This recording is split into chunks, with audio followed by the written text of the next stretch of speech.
Pessoal, agora adentrando aqui nessa parte de macroeconomia, né? Só para detalharmos o que já conversamos lá atrás e também nessa última aula.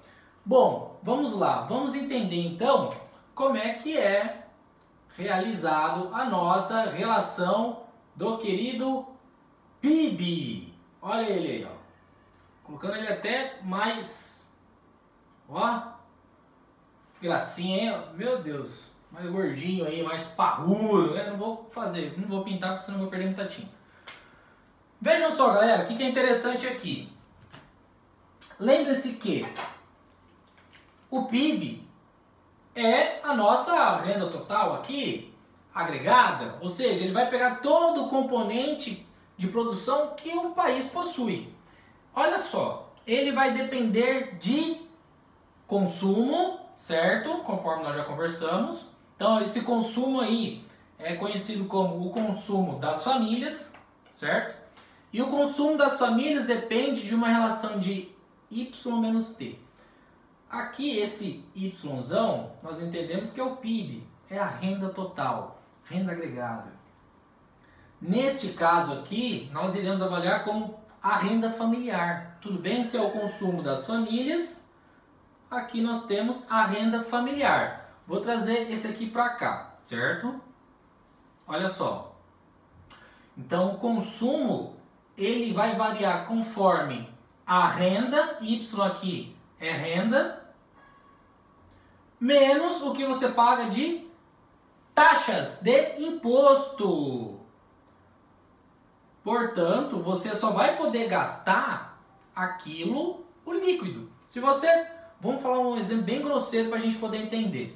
Se você recebe R$5.000 bruto lá e paga 2.000 de imposto, quanto que você tem líquido? 5 menos 2, 3. Então você só vai poder consumir quanto? 3, certo? Por isso que o consumo aqui das famílias vai depender dessa relação entre renda e imposto. No nosso exemplo, você tem uma renda de R$5.000 menos 2.000 que você paga de imposto. Então, na realidade, o seu consumo se dará em R$3.000, não em 5. Tudo bem? Por isso que é essa relação aqui entre renda e imposto. O PIB também terá em seu componente o nosso querido I que vem de investimento, tudo bem? Nós já conversamos sobre isso. E o investimento vai depender do quê? De Y, que vocês já sabem que é a própria renda, certo? Renda e taxa de juros. E taxa de juros. Lembra que nós já conversamos? Se você não tem renda nenhuma, não tem como você poupar, certo? Não tem como você investir, não tem como você fazer nada. Conforme vai aumentando a sua renda, o que vai acontecendo? Você vai tendo mais disponibilidade de investimento. Seja investimento financeiro, colocar em poupança, colocar em bolsa de valores, colocar em aplicação de tesouro, enfim, não importa. Seja investimento talvez na sua empresa, na sua casa, em valores imobiliários, não importa. Você vai ter mais investimento. Estou colocando um exemplo como se fosse você, certo? Mas aqui a gente está pensando de uma maneira geral.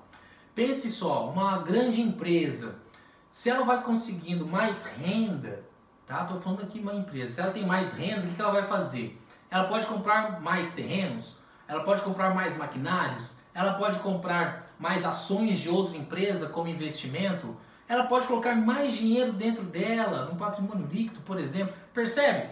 É assim que se dá. Quanto mais renda, mais você consegue investir. E vai depender da taxa de juros também. Lembra que eu falei? Olha, essa taxa de juros está alta, compensa você fazer o quê? Você vai pensar em quê? Você vai ficar pensando em pegar empréstimo para ficar investindo? Não, cara, a taxa de juros está muito alta, não compensa você pegar um empréstimo para investir. Você vai fazer o quê? Você vai guardar ou você vai colocar em poupança e vai colocar em tesouro, porque vai estar rendendo os juros. Agora, se o juros está baixo, dá para você pegar ali investimento. O que acontece? Juros taxa zero de carro. Lembra que nós comentamos juros lá embaixo, as pessoas vão lá e começam a comprar mais carro. Olha, não sei quantos meses aí de taxa zero para habitação. E aí as pessoas vão lá e financiam suas casas. Por isso ela tem aqui, o investimento, ele está intimamente ligado à taxa de juros. Lembre-se que investimento, a gente não pode ficar pensando em apenas investimento financeiro. Cuidado lá, lembra aquela aulinha dos termos em economia. E aqui, por fim, nós temos o quê? Os gastos do governo, que é os gastos do governo de maneira geral mesmo. Lembra lá que nós comentamos? A dívida interna e tudo mais, gasto com salário de funcionário público, gasto para pagar empreiteiros porque fizeram várias obras, inúmeros gastos, tudo bem? X e L. X e L nós temos que é X de exportação,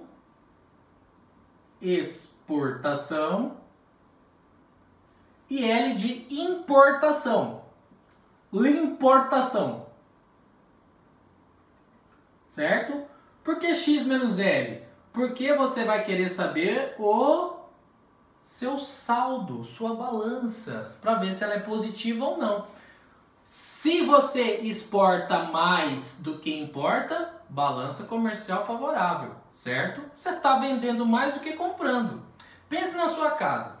Se você recebe 5 mil e gasta só 2, então sobrou 3, isso é bom. Agora, se você exporta menos que importa, o seu saldo é negativo. É como se você recebesse 5 mil e gastasse 10.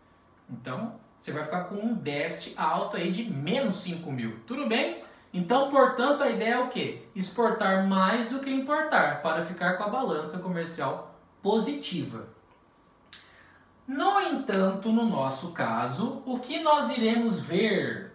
Nós iremos resumir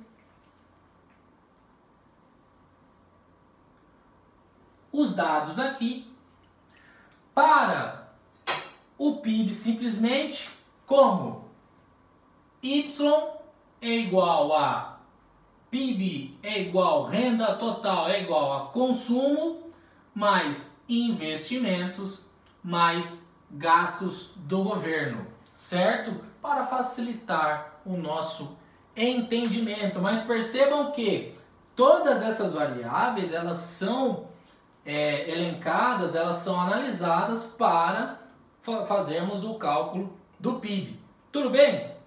No nosso caso, vamos tentar mexer mais com o PIB, digamos, de uma economia fechada. Por quê? Porque não temos a exportação e importação. Na realidade, essa aqui é a representação simplificada do PIB. Tudo bem? Vamos lá. Imagine só você que um local possui um consumo, o consumo seja igual. Olha só, estou inventando agora um probleminha, bem simples, só para a gente poder fixar a ideia. O consumo é de 50 bilhões, tá? Aqui vai ser tudo em bilhões, tudo bem? Bilhões. Bilhões de dinheiros, qualquer dinheiro, 50 bilhões. Tudo bem? Temos que o investimento é 50% do consumo. E os gastos do governo são 10% do investimento. Como vamos resolver isso? Vamos lá. No nosso caso, temos que a renda, então, o nosso PIB é igual a consumo, 50 bilhões. 50. Mais investimento. 50% do consumo. Quanto que é 50% de 50, por sinal? Lembra? 50%, você vai lá e faz, ó, 50 bilhões, D, quer dizer multiplicação, 50%, que é 0,5. Isso também é conhecido como meio. Ou seja, isso aqui Ó, o investimento então é igual a 50, que ele é 50% consumo. Consumo 50 bilhões, 50% 0,5. Investimento é igual a 25 bilhões. Aqui, mais 25. Mais os gastos governo. Gastos governo, 10% do investimento. Achamos que o investimento é 25 bilhões. Vai lá e faz no cantinho.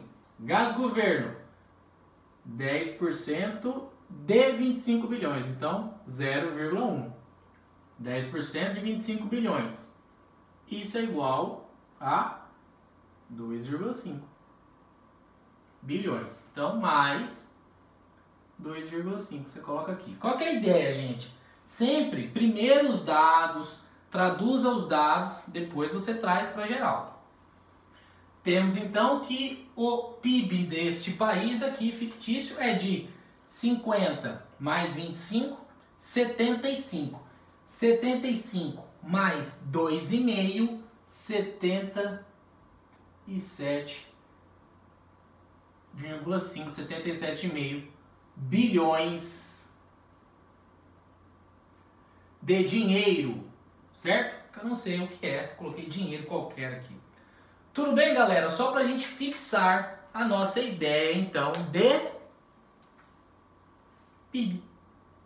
Relembrando, né? Nossas primeiras aulas nós havíamos comentado, agora colocando aqui um pouco mais de matemática para a gente conseguir vislumbrar um pouquinho melhor. Fechou, galera? Tudo bem? Encerramos assim, então, a nossa parte de macro. Já falamos da parte de micro, as nossas complementariedades que eu havia dito que colocaria em vídeo para vocês. Boas avaliações, bom final de semestre, tenho certeza que tudo vai estar certo. Vai dar certo e já está certo. Até a próxima, galera, um forte abraço.